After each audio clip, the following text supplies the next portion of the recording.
Bienvenidos a Economía en Andaluz, un podcast de Europa Press. En este espacio repasamos cada semana las principales noticias económicas de nuestra comunidad.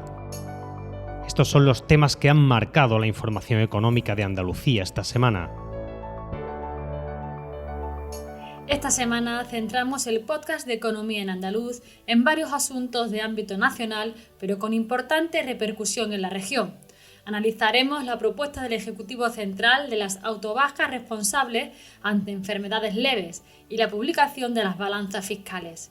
Además, también veremos cómo se ha iniciado ya la llamada cuota cero para los autónomos en Andalucía y los avances para convertir al puerto de Huelva en el principal hub de metanol verde de Europa. Espacio patrocinado por la Asociación de Trabajadores Autónomos ATA.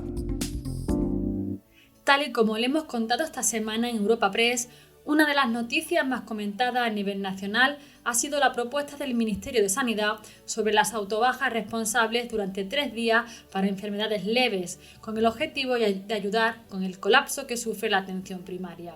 Una medida que ya tienen otros países en Europa y que el sector sanitario ha valorado como positiva, pero que también ha recibido críticas, y una de ellas ha llegado de mano de los sindicatos. UGT y comisiones obreras en Andalucía han rechazado esta propuesta y han reclamado más inversión en este ámbito. Piden no frivolizar con este asunto e incluso apuntan que podría no ser ventajoso para los propios trabajadores.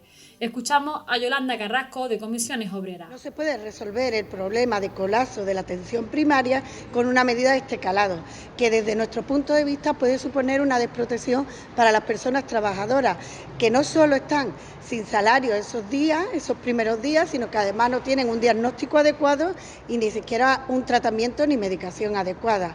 Para nosotras es importante que estas cuestiones se lleven al diálogo social y se traten desde el diálogo social todo aquello que afecta directamente a las condiciones de trabajo de las personas trabajadoras y se le dé una garantía en sus puestos de trabajo y una atención adecuada. Por su parte, la consejera andaluza de Empleo ha propuesto que las mutuas colaboren en la tramitación de bajas y altas médicas de trabajadores con enfermedad común para aliviar el colapso de los servicios públicos de salud como alternativa a la propuesta del Ministerio. Rocío Blanco señalaba la complejidad de la propuesta del Gobierno central y explicaba cómo sería la labor de la mutua en su alternativa. No es una medida que se pueda tomar ni a la ligera ni de manera unilateral. Habría que hacerla en colaboración con otros organismos y administraciones como el propio Ministerio de Inclusión y Seguridad Social y las comunidades autónomas. Añadir también que, puesto que la idea es evitar el colapso en los centros públicos de salud, creo que es el momento de reivindicar el papel de las mutuas colaboradoras para que atiendan a los trabajadores con enfermedad común. Las mutuas son unas entidades público-privadas que colaboran con el sistema de seguridad social en la gestión de importantes prestaciones, como son las contingencias profesionales, la incapacidad temporal o el cese de actividad de los trabajadores autónomos. Pero además, sobre otro asunto, la consejera de Empleo también lanzaba críticas al Gobierno central por la forma de negociar con la patronal el aumento del salario mínimo interprofesional.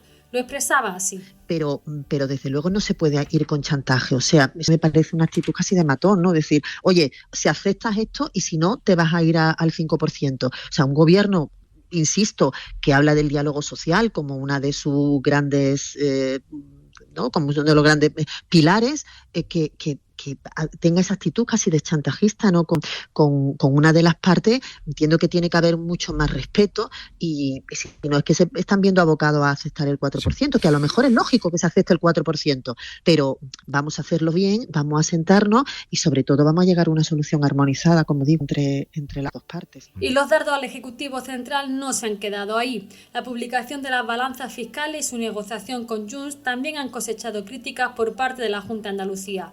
El propio Juanma Moreno salía en defensa de Andalucía y lamentaba, decía, el mercadeo para poder aprobar 3 decretos ley.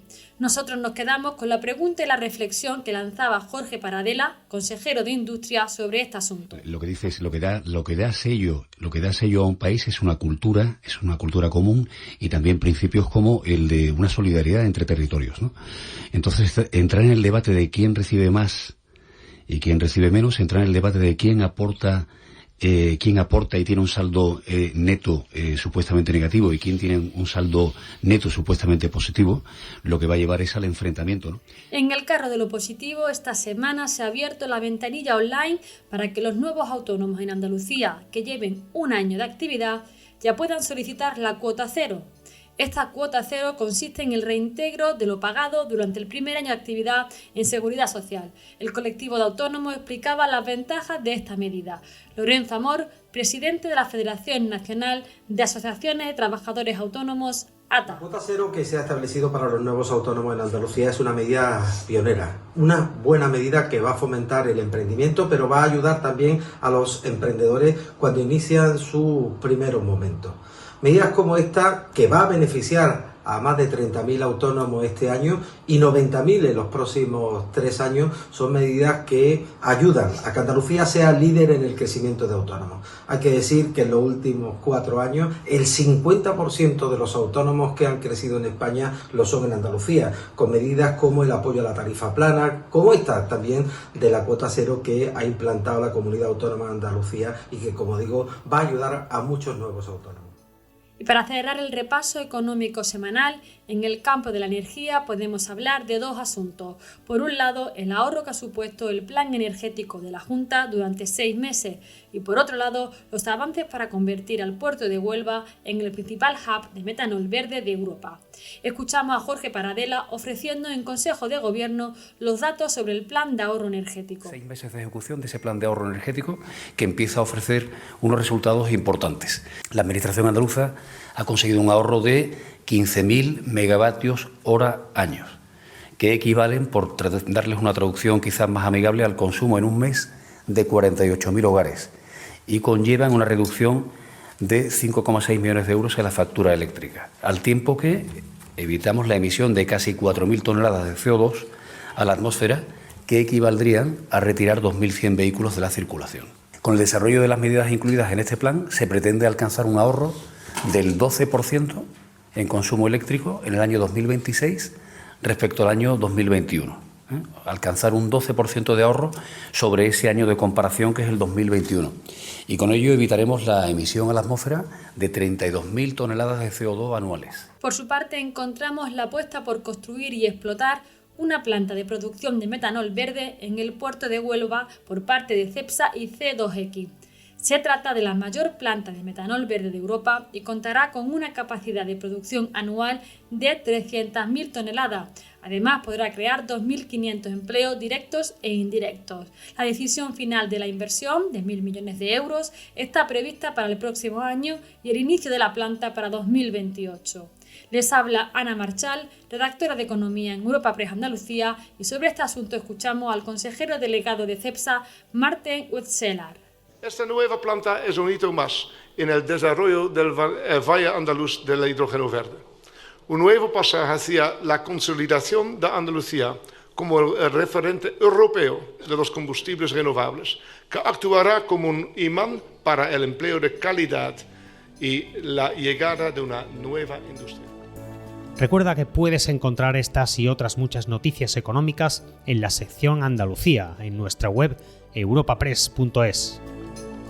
Puedes suscribirte a este programa y al resto de podcast de Europa Press a través de Spotify, Apple Podcast, iVoox o Google Podcast.